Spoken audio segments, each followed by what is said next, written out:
Book of Heaven, Volume 22, June 20th, 1927. How God, in creating man, had given him a fertile and beautiful land. The reason why he keeps Luisa alive. How everything that is done in the divine will has continuous life. I was feeling oppressed and all annihilated within myself, good at nothing. So very often the privations of my beloved Jesus render me incapable of anything. And while on one hand I feel them vividly lacerating my poor soul, on the other hand they render me dazed, petrified, as if I had no more life, or I feel life only to feel myself dying. O God, what pains! They are without mercy and without pity. To live in the nightmare of a pain that brings me an infinite, immense, and eternal weight. I have no place to go, nor anything that I can do so as not to feel the enormous weight of this tremendous pain. So I thought to myself, I am no longer good at anything but to feel all the weight of my great misfortune of being without the one whom it seems to me that everyone else possesses. Only for me was this pain, so harrowing, reserved, of not possessing my life, my all, my Jesus. Ah, Jesus, come back to the one whom you wounded and left prey to the pain of the wound which you yourself gave her. And besides, why keep me alive when I am no longer good at doing anything?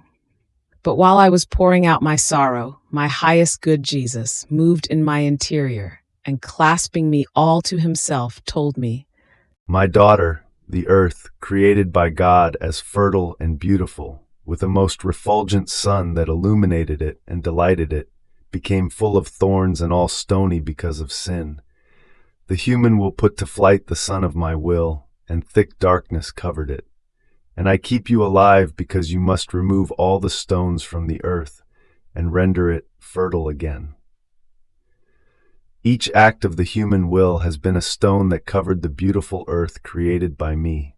Each venial sin has been a thorn, each grave sin has been a poison, and each good done outside of my will has been like sand scattered over the land, which invading it completely, prevented the vegetation of even the smallest plant or some blade of grass which might sprout from underneath the stones.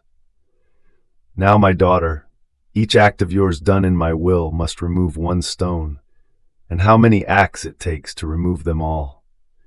And by never giving life to your will, you will call back the refulgent rays of the sun of the supreme fiat to shine over these tenebrous lands, and these rays will call the mighty wind of grace which, with empire, will stir all that sand, that is, all that good done, neither to do my will, nor in it, nor out of love for me, but good done to earn human esteem, glory, and interest.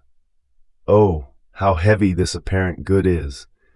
More than sand, which prevents the vegetation of souls and renders them so sterile as to arouse pity.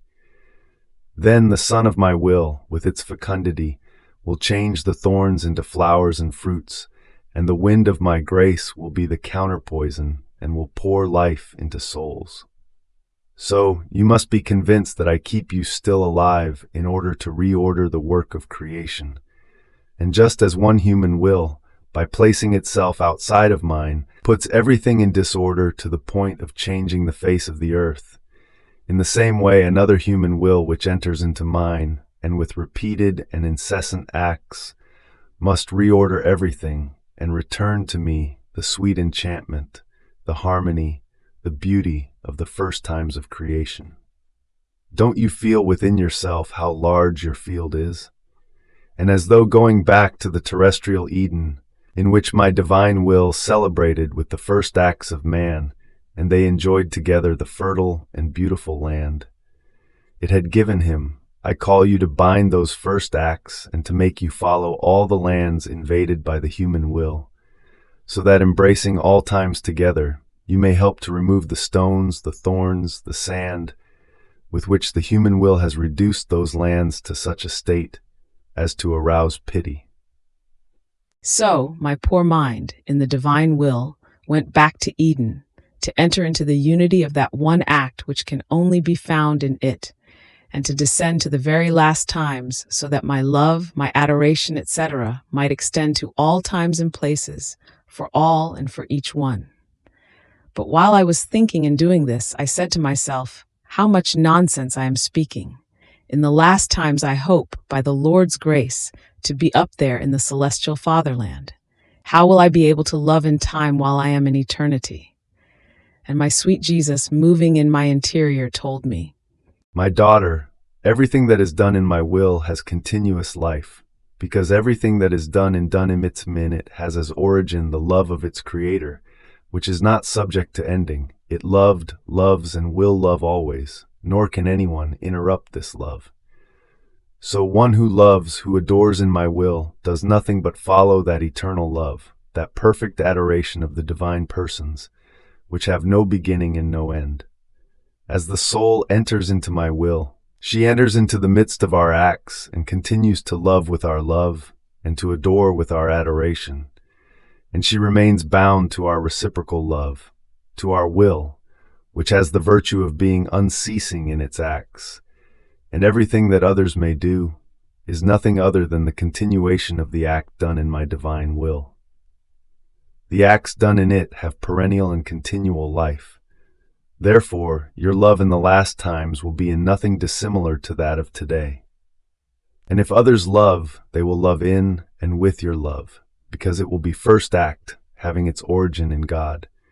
Therefore, from the celestial fatherland, you will love in time and in eternity.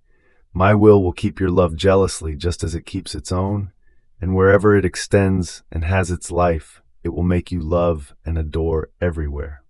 For one who lives in my will, all of her acts have all the divine acts, our very way of operating, as their beginning and end. So, the soul does nothing but follow what God does. The sovereign queen, who lived perfect life in the royal palace of our will, had no other love, no other adoration but our own. All of her acts can be seen as so fused in ours, that what in our acts is nature, in her is grace. And since her acts did not have their origin in her will, but in ours, by right she has primacy over all the acts of creatures. Therefore, if you love, the celestial queen has primacy over your love, and you follow her love just as you follow ours, and the great lady, and we continue to love in your love, and so with anything that you may do in our will. So when you come to the celestial fatherland, your love will not depart from the earth, but will continue to love in each creature. Therefore, even from now, my divine fiat makes you extend your love to the past, to the present, and to the future, to give you the right that your love may extend everywhere and to all times, and it may never cease to love. Here is the great difference between one who lives in my will and one who lives outside of it.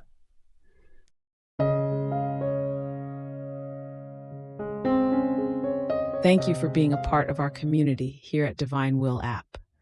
If you enjoy listening to Jesus' lessons on how to live in the divine will, please give this video a thumbs up. Your likes help us reach more souls yearning to live in the kingdom of the divine will. We'd love to hear your thoughts and reflections, so drop a comment below. Your insights not only enrich our community, but also inspire others on their spiritual journey. And don't forget to subscribe to our channel. By joining us, you're helping to spread the news of the kingdom of the divine will, so that together we can bring His kingdom to reign on earth as it is in heaven. In the divine will, always.